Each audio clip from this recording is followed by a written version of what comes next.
I want to welcome everybody back for a second installment of our showband conversation.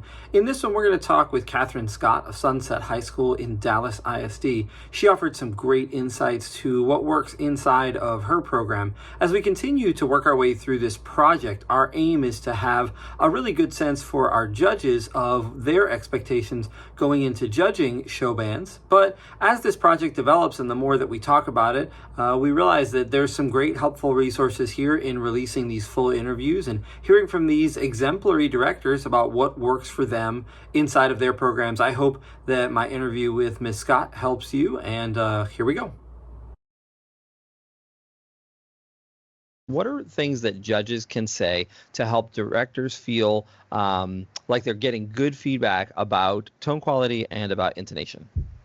I think that when the judges give directors information back about characteristic tone quality, maybe being very specific to what instrument that they're hearing that is not being appropriate characteristic tone quality.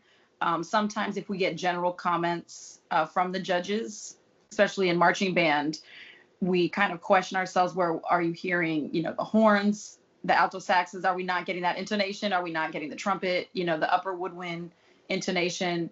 And then proper intonation across multiple ranges. I would say, again, just being very specific. Are we not hearing the trombone to trumpet balance appropriately? I think being very specific in the instruments would be helpful. How do you help balance that dynamic approach to ensure that we, yes, can find blend, but also we can deliver what our audience expects from a show band? I think when the students are watching college bands perform, when you're looking at the show bands, these students love to watch the bands in the stands. And they're watching a lot of, fifth quarter material, and they're trying to emulate that sound, right? And then we have to, as directors, be very particular about what we want them to sound like on the field. Because when we're in the stands, we kind of let our students push a little bit beyond the edge, that we call it. But on the field, we have to teach them to play with a rounder, more balanced sound, both when they're playing loud or they're playing a little bit softer.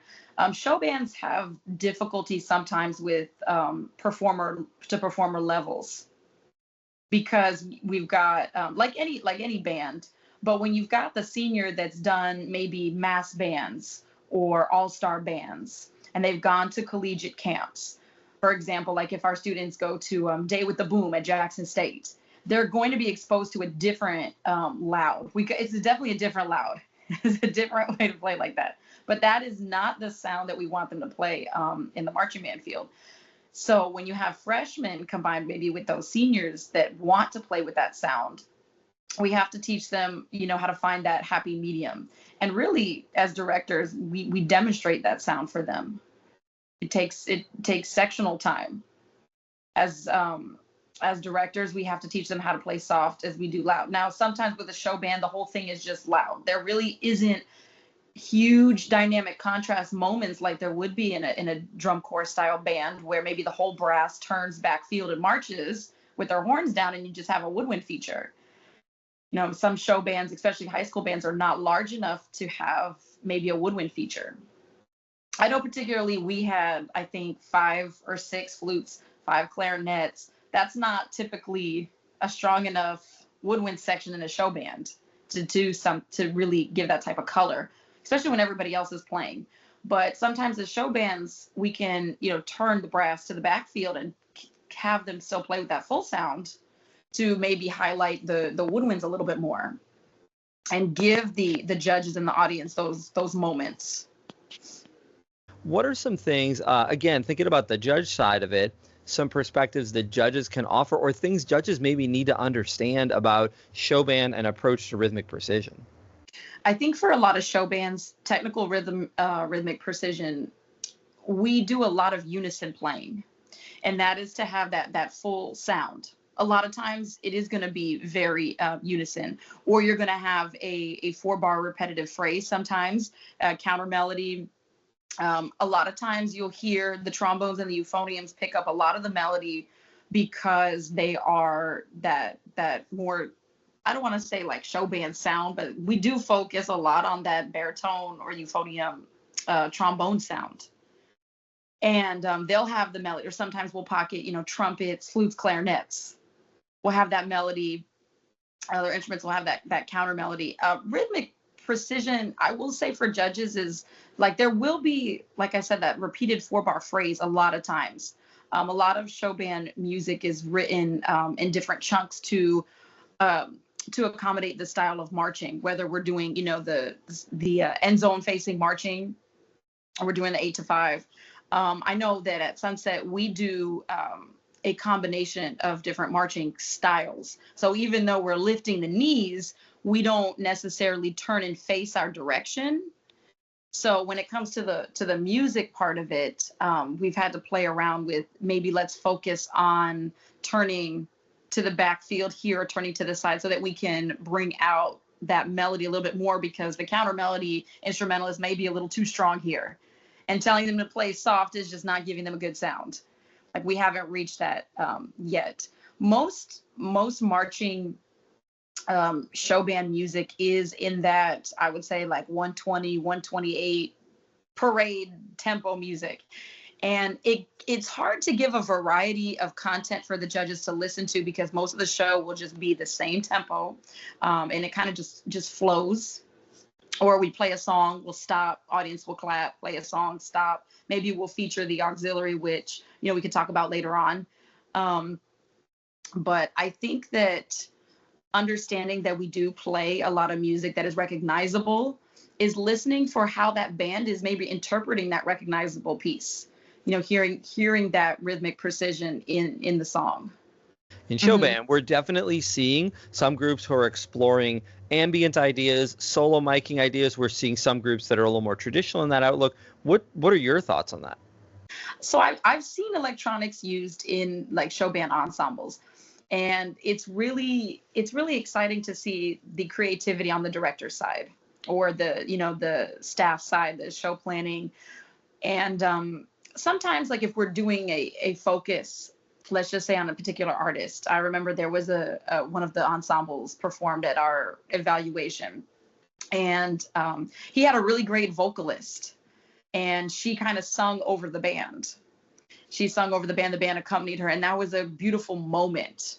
The color guard brought out a different color at that moment. I forget what they were singing or what artist they were featuring, but it was a nice way, because sometimes we have a lot of students that are vocally advanced, and that gives it a moment to maybe explore a little bit more of a ballad type towards the middle, or towards the middle end of the show, because most show bands don't do ballads. But if you've noticed in different Battle of the Bands type situations, if we are going to do that concert selection, that ballad, a lot of traditional show bands will use a vocalist, because that is a strength there, and that's nice planning on the director's side.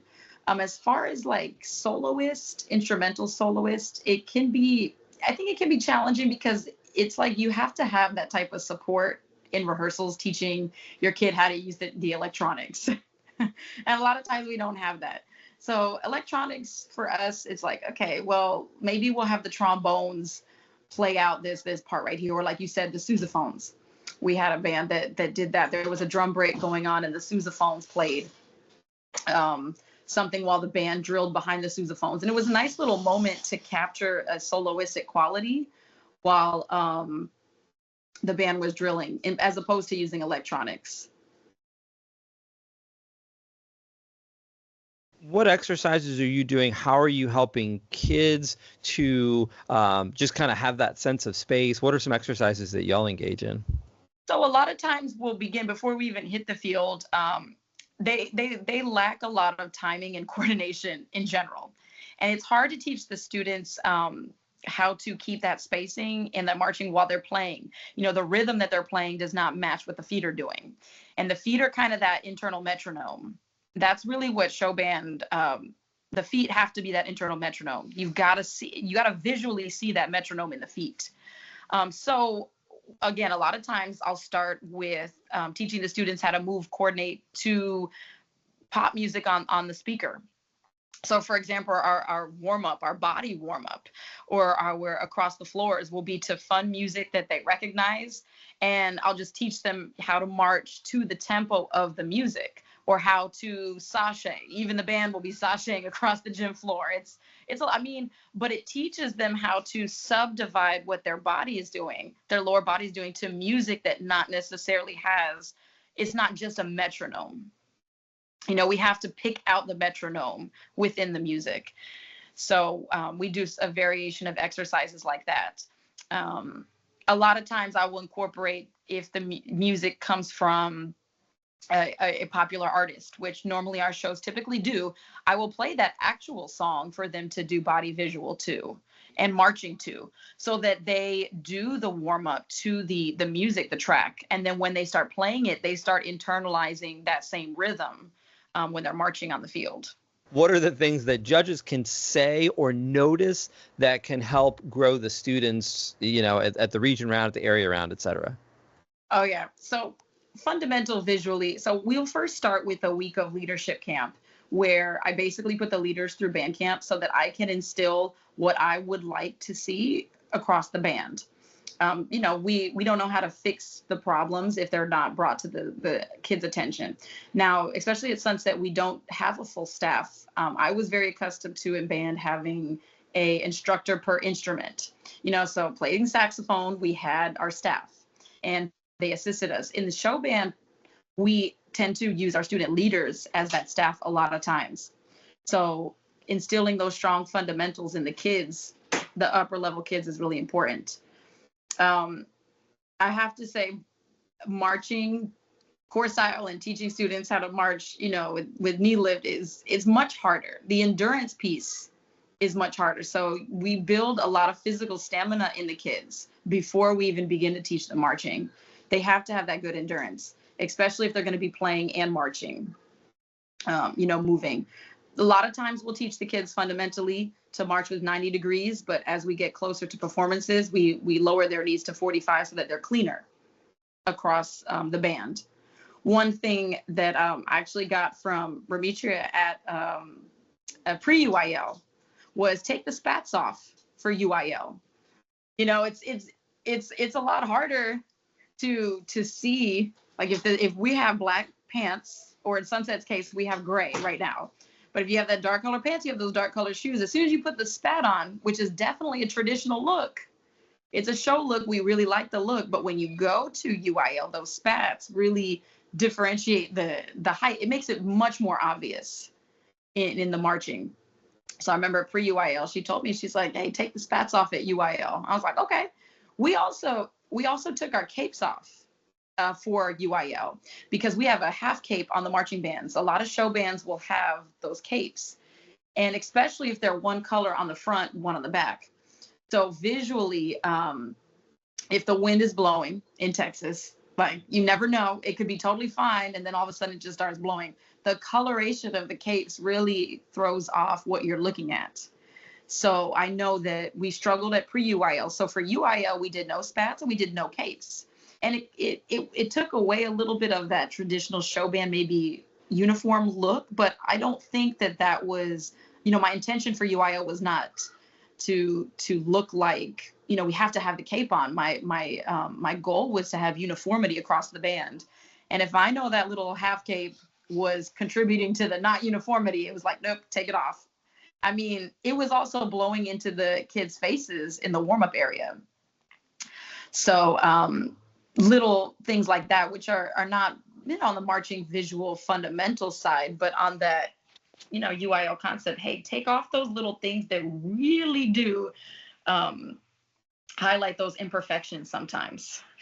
What are some things you tell kids to try and help them to be like, hey, when you realize you're out of step, when you realize you missed a direction change, what are some advice that you offer them? So a lot of times, with the band's marching left, right, you got that one student for, 8 bars, right, left, and they're lifting their knees and they're going and they're on the wrong foot. We really teach them to internalize when we segment the music, so that they can catch themselves. Okay, here, after these 8 bars, this transition right here. This is a perfect moment. Like, we have to call it out on the rehearsal field. This is a check moment. Okay, you hear this moment in the music. Everybody was playing something a little bit different, and then we got to this bar right here, and everybody's playing in unison. So these are the checkpoints. We have to very specifically give the kids checkpoints, because, like you said, it's not as easy to maybe flutter through that adjustment. You know, you'll be marching right, left for a long time if that song tempo just continuously stays at, 124, 128, and you're just marching very hard.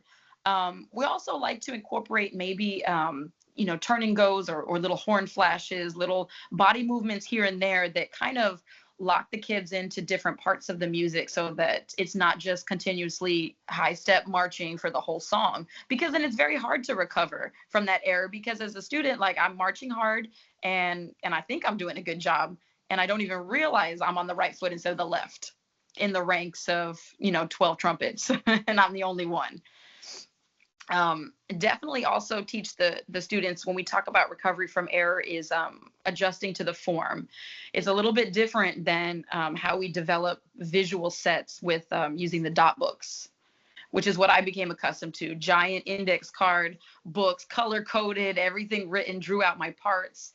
But I did previously, one year, I did incorporate the concept of the dot book to the show, to my show style band, and it did help. And I think that that's something that maybe we can bridge that gap with directors, is that, take that concept. Like, my band director in high school made us on the page draw out our musical part. If we had rest, we drew out the rest. We wrote down who else was playing during that part. And it gave that spatial awareness to every other section, not just what you're doing. And sometimes in the show band, we get locked in on, well, this is how I was taught in college. I marched a show style band. All they did was give me a picture. It was the form. And they said, make the line work. So I think a healthy combination of those makes it for a successful performance. We teach the kids to dress to the form a lot of times in show bands. And it's not necessarily as specific as half off or 1.5 this way. However, we do need the children to be aware of, okay, what is that image that we're trying to create, and what should I be looking around? How many steps off should I be? Because then we hear on the tape left side versus right side, and our students are listening to the judge tapes, and they will look at their director like, what's the left side and what's the right side? Because sometimes we even speed past that concept. So I think as directors, teaching them that those fundamental terms, so that those students are aware.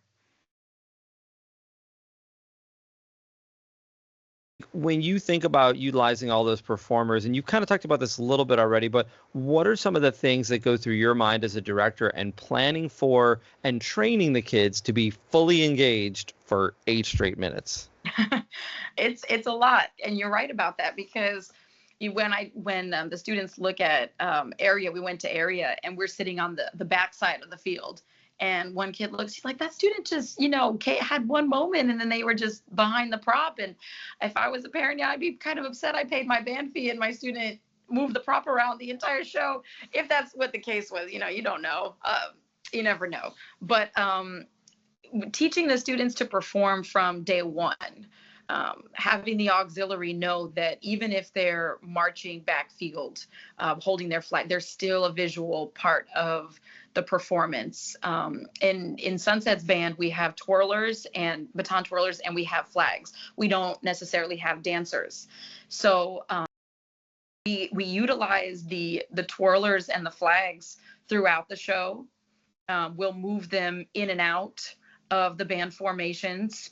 Again, depending on the numbers and what visually will look pleasing to the audience, with also keeping in mind that they have to perform the entire time. There really is no moment for them to just transition to another piece of equipment. Their equipment is always going to be in hand. A lot of show bands, particularly like if we talk about the color guard, they will use maybe one silk the entire time, and that individual performer will just march around the field. And you don't really get that visualization of color to kind of help connect what we're hearing and what we're seeing. And of course, doing workshops, we talked about, changing the silks and bringing in a different sense of color or something to visually look a little bit more pleasing to what the band is doing. However, that's sometimes challenging for show bands to be able to do that. A lot of show bands do not have auxiliary coordinators or color guard coordinators. So the students are learning off of YouTube, and they're putting their work onto the field. They're doing the best that they can, but that's a different level thinking in the show planning. Is let me design the show to incorporate those color changes. Let me, as a band director, make sure that I give those students that ability to maybe have 2 to 3 different flags to work with. And, same thing that I do with the twirlers. The twirlers will have a feature moment in the show where the band stands still for a little bit to give them the ability to do their performance, because unlike color guard, I will say with twirlers, there's a lot of movements that they cannot do on the move. A lot of their movement has to be where they're standing still. And unfortunately, if the band is trying to drill around them or in and out, there's no true effect. So there will be moments in the show where we have the band be stationary so that we can showcase those twirlers. A lot of bands will do that with their dancers. Sometimes what you'll see in a collegiate or high school show band performance is when there's a dancer feature that may come after the initial drill part of the show, the band will remain stationary and the dancers will enter, from the front sideline and do a feature and then exit. It can be a little bit more challenging if we take those concepts to UIL, because at that point now you have students that are just sitting on the sideline for maybe 75% of the show. And they're not as engaged as I think judges would like to see.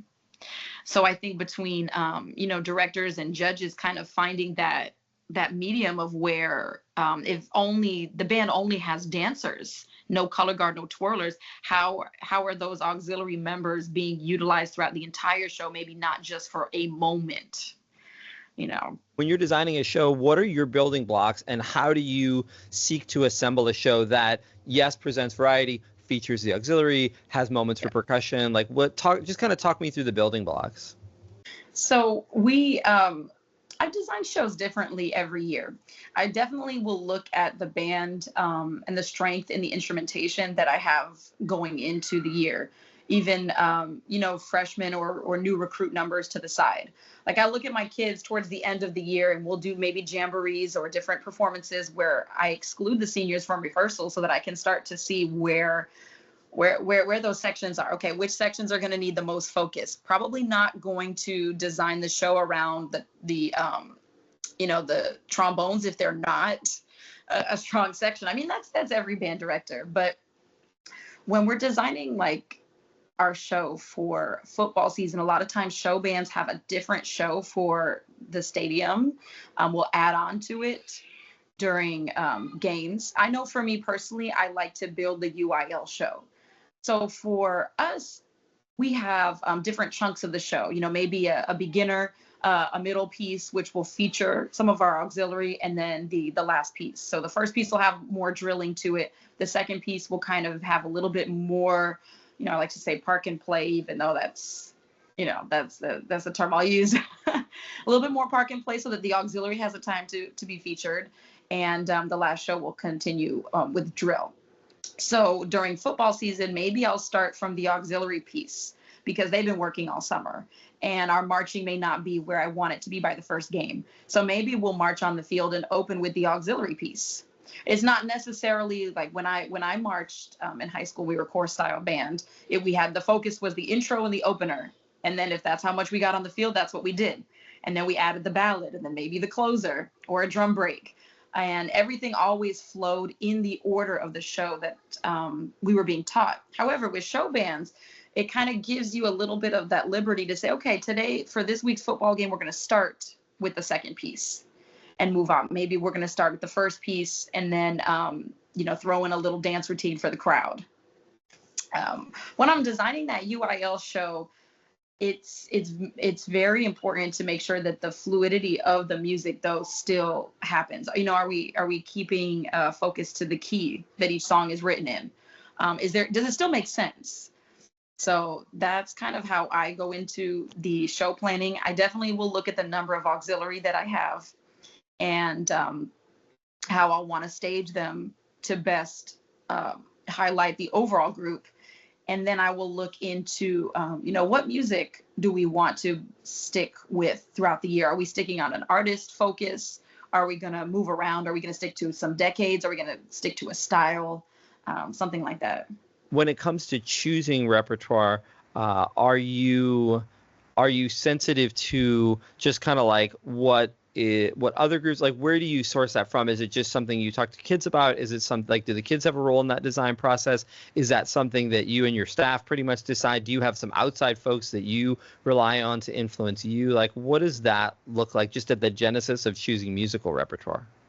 I think at first I'll start with like what I'm listening to. Am I listening to something on the radio? I like listening to stations that have a combination of what's popular right now, along with what we're looking at now, like early 2000s into the 90s, even with the kids. We tend not to go back too far with these kids now. I've noticed in the past like decade, a little bit more than a decade of my teaching, we can't go too far back. And then the farthest back I think you could go maybe is Earth, Wind and Fire, and that clicks with them. Other than that, they can't connect to it. I talk to kids a lot about, okay, what are they listening to at the family parties? What are recognizable songs? A lot of times I would put on music and have a playlist going in my band hall, and then when a song would pop up and all the kids would jump up and they would start dancing, like during class transition, I'd write that down and be like, okay, maybe that's a dance routine song, or maybe for a battle of the bands, or hey, this one is a drill song. And when I listen to a bunch of different music and I kind of start categorizing in my head, okay, what would be the overall design of my show? And that kind of guides me to, are we going to do it focusing on an artist, or are we going to do it focusing on, a genre or style or decades perspective? Because also it's very easy in show bands to get caught in the rabbit hole of the same musicians, artists. We think show bands, we have to play, Michael Jackson or Prince or Earth, Wind and Fire, or similar artists, like that's all you could play. I remember the one year I took Backstreet Boys, NSYNC, and I had the music arranged in such a way where the kids were marching to it, and that was the drill, and the crowd was like, oh my gosh, I can't believe, the band took these artists, and it was exciting to listen to. So I know that when I'm selecting music, when we're practicing it and, I cut them off and the kids continue to sing on the lyrics, I'm like, okay, I know I picked one that they like and they enjoy playing. The arrangement of it also has to be done very tastefully and very well. We don't always write the music maybe necessarily the whole time in the particular key of the song. Maybe we'll play around a little bit with that, or we'll add a tuba line in there that wasn't originally in the song to make it sound a little spicy. Like, I don't know if that's the right word. And the kids will say, oh, that tuba line is like so cool. And they love it. And then they really start feeding off of that. So when I'm designing the music, it doesn't necessarily I don't limit myself to, well, all the show bands have played something like this or like this. Anything kind of goes, any music, and we can piece things together and write it out. I think that's the beauty of it as directors and with staff and friends that are arrangers. I've had the ability to sit down with a lot of my close friends that do arranging, and I'll say, hey, this is what I'm thinking for my band. Can you make me something like this? Because I would like to portray this on the field. And I'll read through it and then I'll send them a recording. And sometimes my friends will say, no, like, yeah, the saxophones aren't as strong as they could be, so let me rearrange this. So a lot of times we do have to play around with it. And that's why I said earlier, like in the springtime, that's when I'll read through a lot of music. I'll read through, especially as we're starting to lose the seniors to different activities, and they're not really engaged in that because they're figuring out, oh my gosh, I'm about to walk the stage in a week or two. We start reading through different music, and some stuff catches with these kids and some stuff doesn't. I will sometimes give them music with no title on it, so they don't already know what it is. And then they rhythmically will read through, because that's also difficult. A lot of show bands, again, you play music that is recognizable, and they'll see the title and they'll say, okay, well, I know how this goes. But rhythmically, we may have played around with it to make it a little bit more exciting. And you have to, work in reverse. Yeah. Is there anything else that we didn't talk about just with regard to judging or leading a successful show band program that you'd want to share with our listeners, our viewers? So I think with judging, it's all about watching how the students perform in is there uniformity? Is there a clear concept? I mean, it's all things that are on this sheet. And I just think under teaching and educating the adjudicators to understand what uniformity looks like from the show bands is a little bit more varied sometimes than it would be from a core style band. And being able to, in the beginning, first 30 seconds, maybe to the first minute of the show, being able to look at it and say, okay, this is the style that this band is marching in, and here's their sound. This is what they're focusing on. When it comes to music, having adjudicators understand that, yes, balance, blend, intonation is all across the board for every band, no matter what musical style that we're playing. However, being a little bit more mindful at times that maybe that band did not play a concert selection or a ballad, and that didn't give the opportunity for you to hear so much more of the softer side, but the band had a really good balanced tone throughout the show. So maybe in this case, it's because the director realized that, hey, we still need to work on how to play soft outside. So I'm not going to knock them because I didn't hear that soft part, but I do appreciate how they focus on those fundamental sounds. Because sometimes I will see that too. We attempted to check all those boxes and we played soft, but it wasn't with great tone yet because those kids did not have that developed, that air endurance with their marching. And I think for directors to put together shows that are enjoyable for kids and audience members, like can they engage? Is everybody engaged in the show? A lot of times, like run a Battle of the Bands performance or something for your band to watch. And if they get up and they're like, let's skip through the concert selection, let's get through the concert selection, let's get through. And if they do that repeatedly, watching other bands, when I noticed my group doing that, when we would, watch tapes of other bands and even our own band, and they'd be skipping through the concert selection, they're like, it's just boring to watch. Like, we played it and we don't want to watch it. And a light bulb went off in my head. I'm like, so maybe we don't need to do concert selections where we just stand still at evaluations. Maybe we'll just keep that for if it's designated in a Battle of the Bands that you have to play a concert selection, then let's go for it. But I decided to kind of watch how my students interact with, the videos that they're watching, because I decided to take out, I don't think I've put a ballad or concert selection on the field in at least 5 or 6 years, because I realized that it wasn't really following the pacing that I wanted for my show. It was nice and it sounded good, but it wasn't what I wanted. And it wasn't what the audience was enjoying. So, thinking about that, thinking about how we're designing our show. Are now redesigning the show to highlight, like I said before, what we have in front of us, not what we'd like to see. So things of that nature. Are we rhythmically writing music to highlight our students? Are we visually designing the show to highlight, like I said, I have flags and twirlers. I don't have dancers. So am I designing the show to feature those groups? Whereas is my friend who's a band director and only has dancers and maybe 2 flags? How is he designing his show? What are some ways that he could design it so that visually that portion of, the sheet or the overall concept of the show is not being lost? Right. I think the last thing, like for directors, is get with a group of people and share ideas and share concepts and share early footage recordings of your band. I think as band directors, we tend to be like, oh, I can't put it in the public until it's public ready, or I don't want somebody to see the flaws of my ensemble, or they might have a bad day, so they're not ready yet.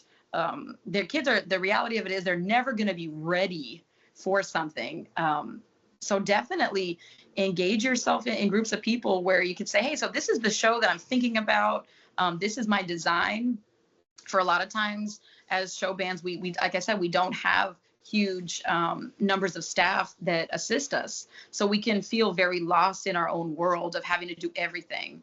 But get with a group of band directors. If your school does not have an auxiliary director, maybe get with a band director who does have an auxiliary coach and say, hey, like, can I pick your brain? Or, maybe can we get our groups together and work, like, just working together for the better of all the kids, because sometimes bouncing ideas off of each other, or sharing videos or early concepts of the show, we can assist one another.